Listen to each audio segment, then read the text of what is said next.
racism like abortion and sexual abuse for that matter. The original temptation of the serpent that lured Adam and Eve in the garden was, you will be like gods. See, God's plan all along was to make us partakers of divine nature. He wanted us to be like him. The problem with the serpent is that he was promising a path where they become like gods without God, without grace. And without grace to raise us up, the only way to mimic God is to push others down in relation to you. Racism makes you like gods by diminishing entire other groups of people.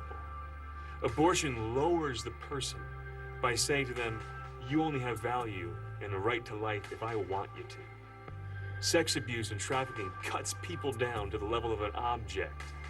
I recently learned of an exorcist who said he thinks that every time there's sexual assault, there's at least demonic oppression or possession going on in the abuser.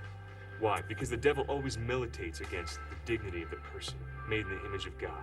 So what do we do in a culture where use and diminishing others is so prevalent? 1, charity, and 2, justice. St. Peter Claver was a missionary in South America in the 1600s, and he ministered to slaves. As slave ships arrived, he would run out to meet them on the beach with baked goods. He'd clean their wounds. His charity shouted back at the lie that these people were mere property, and he worked for justice, as much as he could for more ethical treatment of slaves on plantations. The church is always called to push back at anyone who tries to deify themselves by pushing others down. It means all of us lay people working for justice and always raising people up by our charity. That means bishops placing rules on people, including politicians.